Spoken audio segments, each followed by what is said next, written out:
Os gigantes da filosofia, uma jornada pelos grandes pensadores da história. Explorando os grandes filósofos, um filósofo por dia, estudando um filósofo a cada dia em ordem cronológica. Nós iremos ver 5 filósofos pré-socráticos: Tales de Mileto, Heráclito de Éfeso, Parmênides de Ecleia, Demócrito de Abdera e o Anaximandro. Então que comece o duelo. Bom, temos aqui os 4 e mais um, né? Vamos começar, cada um com suas teorias, suas ideias. Então beleza, vai começar o duelo. Grande Tales de Mileto, ele vai sacar as suas ideias, a carta das suas ideias, e ele fala que tudo vem da água. Vamos ver o que ele tem a dizer. Tales foi o primeiro cara do ocidente a olhar para o mundo e dizer: não preciso de deuses explicando tudo, a natureza se explica sozinha. O núcleo da ideia dele é simples e radical para a época. Tudo vem da água, tudo volta para a água é o princípio de tudo. Arché. Ele não estava falando de H2O, mas da origem, sustentação, transformação e a vida. Ele acreditava que a realidade tem uma causa natural e não divina. Ele acreditava nisso mesmo? Sim. Acreditava na de verdade, aplicava na prática, não era charlatão. Tales previu um eclipse, mesmo que com um erro de precisão, usou matemática no Egito, ensinava geometria aplicada, ensinava que o mundo tem ordem e lógica. Ele tinha uma lógica sincera, mas limitada à época. Ele não tinha método científico moderno, mas foi um salto mental gigantesco. Ele errou? Sim, mas abriu caminho para toda a filosofia e a ciência. Sem Tales, segundo a pesquisa, não existiria Sócrates, Platão, Aristóteles nem ciência moderna. Teve uma vez que ele previu uma safra excepcional de azeitonas, alugou todas as prensas de azeites antes. Quando a safra veio, cobrou caro. Ele ficou rico de propósito só para provar que se quisesse dinheiro ele faria, só que ele não acha que isso é o mais importante.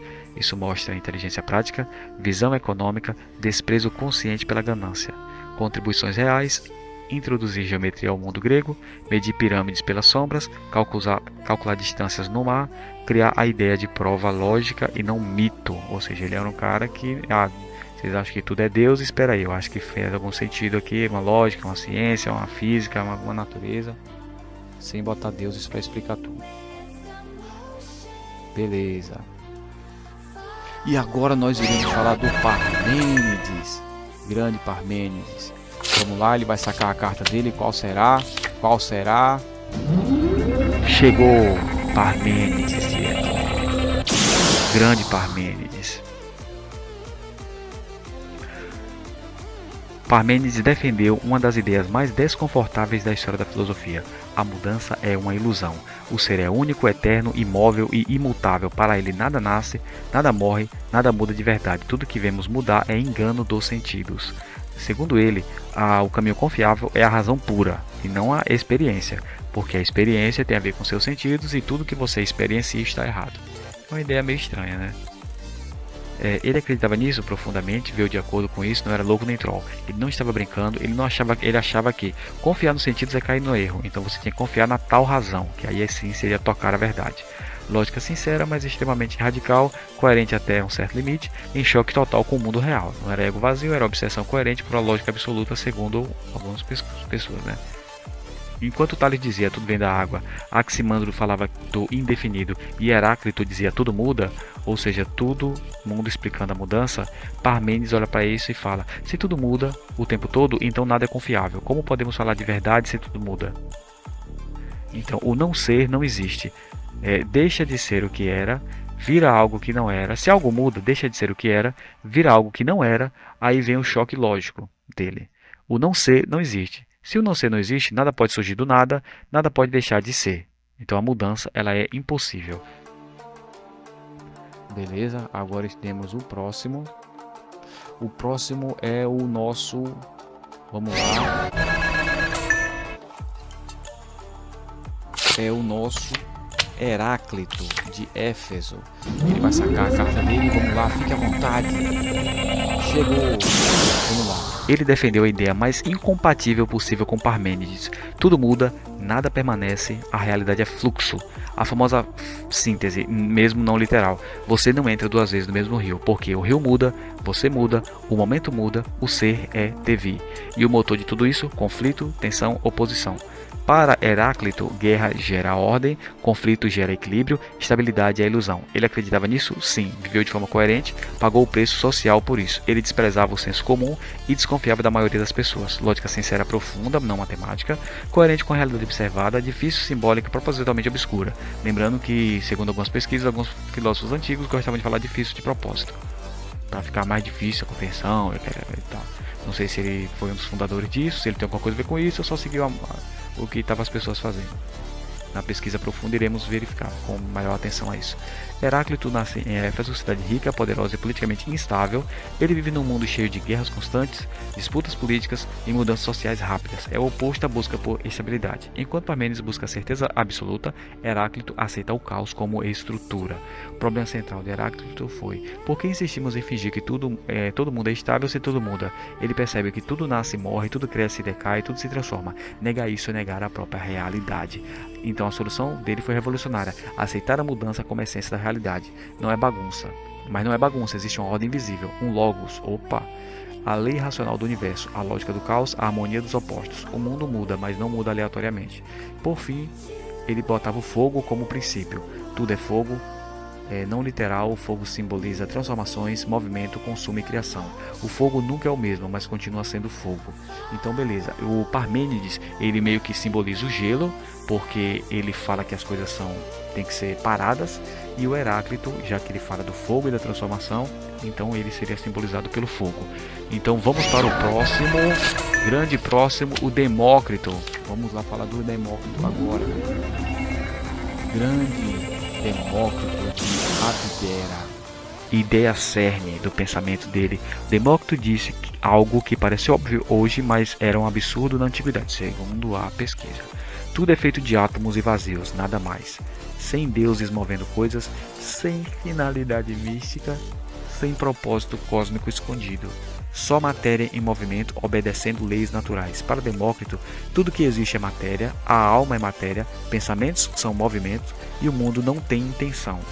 Ele acreditava nisso? Sim, viveu coerentemente, nunca voltou atrás. Ele levou o materialismo até o fim, sem pedir desculpas. Lógica extremamente ousada e honesta, limitada tecnicamente pela época, ousada e honesta segundo essa pesquisa, chocante demais para ser aceita, segundo a pesquisa. Não era cego, era coragem intelectual pura, segundo a pesquisa. Demócrito nasceu em Abdera, cidade famosa por ser chamada de terra de tolos. Ironia, ele virou um dos homens mais inteligentes da Grécia. Ele vive num mundo dominado por mitos, teleologia, tudo tem um fim planejado, predestinação, talvez. Filósofos falando da essência abstrata. O problema de Demócrito que veio é brutal. Como explicar a mudança sem apelar para deuses, mistérios ou ilusão? Parmênides negava a mudança, Heráclito aceitava, mas de forma simbólica. Fogo, entendi. Demócrito quer explicação mecânica, concreta e objetiva. A solução de Demócrito, a solução dele é genial. Átomos mais vazio. Átomos são eternos, indivisíveis, invisíveis, diferentes em formas e tamanhos. E vazio é o espaço onde os átomos se movem. Tudo acontece porque átomos se chocam e combinam-se e se separam. Nada nasce do nada, nada desaparece, só se reorganiza. Para Demócrito, o universo não se importa com você. Não existe plano divino, sentido é construção humana. Isso é assustador e libertador. Beleza, então aqui nós vemos talvez um grande ateu, né? E o ChatGPT tá uma chatice aqui de dizer que esse cara tem razão com relação a isso. Então, na pesquisa profunda, iremos aprofundar mais nisso. E agora o quinto batalhador. Vamos lá. Anaximandro. Saque sua carta, meu amigo. Vamos lá. Anaximandro olhou para o mestre dele, Tales, e pensou: água? Sério? Isso é específico demais. E deu um salto absurdo. A origem de tudo não é algo concreto, é algo infinito, indefinido, sem forma. Ele chamou isso de o ilimitado, um conceito de infinito. Apeiron. Para Anaximandro, o universo nasce do indeterminado, tudo surge, se diferencia e depois retorna.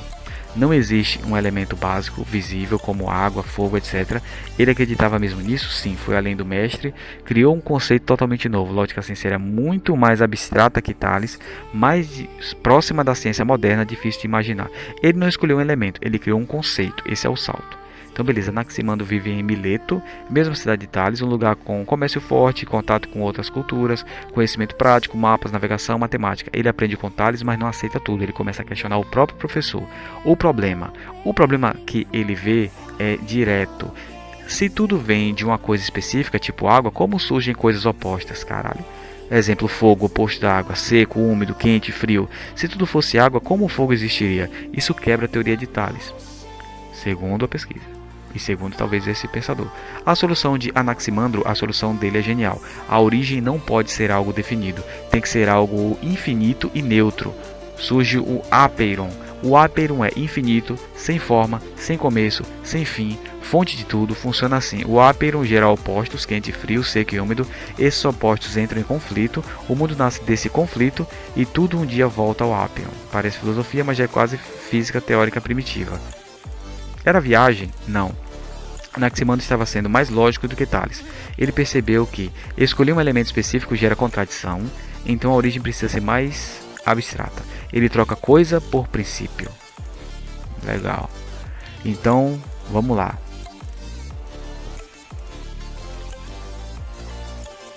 Então, só uma coisinha extra aqui, né? Coisa simples. Discípulo direto de Tales, não foi sombra, mas foi evolução, não viveu na sombra do cara. Ele escreveu um dos primeiros textos filosóficos da época, fez mapas do mundo conhecido, estudou astronomia, tentou explicar a Terra sem mito, um dos primeiros cientistas de verdade, porque a ideia absurda para a época, a Terra, segundo o ChatGPT, Anaximandro disse algo chocante: a Terra não está apoiada em nada, ela fica no espaço, porque onde está em equilíbrio. Na época as pessoas achavam que tartarugas, deuses, pilares. Ele disse: não precisa de nada disso segurando a Terra. Isso é, no caso, então o Anaximandro ele fez, segundo a pesquisa, raciocínio físico, independência de mito, cosmologia, visão do universo. Para Anaximandro, o universo nasce do Apeiron, mundos surgem e desaparecem. Existem vários mundos, talvez. Ele antecipou a ideia de múltiplos mundos. Caralho. Então, beleza. Esses são os nossos players. Então, vamos começar aqui a esculhambação. Vamos lá. Aqui estão nossos grandes players. Então, cada player vai sacar suas cartas. E iremos começar aqui agora a nossa batalha dos... não dos deuses, mas dos vilões.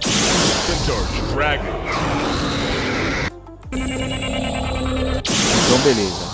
Primeiro, Tales de Mileto, ele fala que tudo vem da água, que o Arche é o princípio de tudo, que isso explica a origem das coisas, porque talvez ele verificou, né, que as coisas nasceram, os animais nascem, que a água é a essência da vida e tal, que a água desenvolve, que as células, as coisas, pequenas formas de vida, talvez tenha mais assim, você consegue verificar de uma forma um pouco mais transparente as coisas, são coisas mais pastosas, talvez algumas moléculas, micro-organismos visíveis a olho nu, talvez. Então ele decidiu verificar que tudo veio da água, né? Então beleza, aqui nós temos o Parmênides, que ele fala que não, que existe a razão do ser, a essência da razão, e que se existe a essência, as coisas elas são constantes e uniformes. Ou seja, se existe a essência, existe a cor, talvez a cor azul é uma essência, não existe cor azul de verde, cor azul não é amarelo. Então ele meio que está tentando dizer que tudo que existe tem que ser constante, então não existe mudança, tudo tem que ser único, porque se existe mudança, então algo que não existe, algo que existe poderia não ter existido antes, então para ele não faz sentido, e algo que existe poderá no futuro inexistir e para ele não faz sentido também. Então o próximo é o Heráclito, é o contrário a esse cara. Ele fala: opa, enquanto você é gelo, eu sou fogo, porque eu digo que existe sim a mudança, as coisas era uma coisa, vira outra, algo nasce, morre, decai, etc. Então eu sou o fogo, que representa transformação, mudança, queima de algo, etc. Talvez simbolizando até a Fênix, talvez. Por enquanto Fênix não, mas vamos lá. Então nós temos o Demócrito, o cara que praticamente, né, segundo a pesquisa, quase inventou a física moderna 2400 anos antes do tempo, mas foi ignorado por séculos, segundo a pesquisa. beleza? Porque ele falou que tudo é feito de átomos e vazios. Tudo que existe é material, a alma é material. Vamos tangibilizar as coisas, tirar de mitos, tirar de deuses, tirar de conceitos hiper abstratos. Vamos tangibilizar as coisas. Materialismo até o fim. Segundo a pesquisa, sem Demócrito não existe física moderna, não existe química, não existe materialismo científico. Ele foi ignorado por séculos e descoberto na modernidade. Então um cara acima à frente do tempo dele. Então, e o próximo, aqui o Anaximandro. Esse aqui, enquanto o Parmênides está lá em um duelo com o Heráclito, o Anaximandro talvez esteja em um duelo com o Tales, porque ele foi meio que discípulo talvez do Tales, mas ele decidiu não viver na sombra do Tales. Ele falou: ah, sério, Tales, água? Não faz sentido, Tales. Talvez esse cara, será que esse cara não foi o cara que fez o Yin Yang posteriormente ter algum tipo de continuidade ou sentido? Ele acredita no Apeion, algo limitado e algo que, no caso, ele não acredita em uma coisa única de essência, de natureza, de formação, de vida, mas sim mais de uma coisa, porque existem opostos, não existe um elemento básico visível, como água, fogo. Ele acredita que o universo ele surge do indeterminado, então ele é um cara talvez muito mais abstrato, e tudo surge, se diferencia e depois retorna. Ele acredita que as coisas são talvez mais abstratas. A origem de tudo não é algo concreto, como a água, é algo infinito, indefinido e sem forma, que ele chama de apeiron. E o problema, se tudo vem de uma coisa específica, tipo água, como surgem coisas opostas? Fogo é oposto à água, seco, úmido, quente e frio. Não, então peraí, tá errado. Como é que a água faria o fogo existir? Não faz sentido. Isso quebra a teoria do Tales, segundo a pesquisa, segundo esse pesquisador. Então a solução dele foi genial. A origem não pode ser de algo definido, tem que ser de algo infinito e neutro. E para ele neutro não significa neutralidade absoluta, mas sim opositores equivalentes, porque os dois juntos neutralizam-se, mas não juntos eles criam opostos, e aí criam a multiplicidade das coisas, aparentemente, talvez. Então o apeiron gera opostos, quente, frio, seco e úmido. Esses opostos entram em conflito, o mundo nasce desses conflitos e tudo um dia volta ao apeiron. Parece filosofia, mas já é quase física teórica primitiva. Ele falou talvez de uma ideia de justiça cósmica. Os opostos pagam justiça uns aos outros. Calor domina, depois o frio compensa. Seco domina, depois o úmido volta. Ou seja, o universo se equilibra sozinho, sem deuses punindo. Talvez processos cíclicos de climatologia e etc. E sobre críticas, muitas pessoas falaram que ele era abstrato demais, impossível de visualizar, pouco concreto. Depois, difícil de provar, conceito muito aberto, mas hoje ele estava no caminho certo, segundo a pesquisa. E segundo a pesquisa, ele criou o pensamento abstrato na filosofia, ideia de princípio infinito, base para a cosmologia, ruptura maior com o mito. Segundo a pesquisa, sem ele, não existiria avanço além de Tales, filosofia ficaria presa em elementos físicos simples.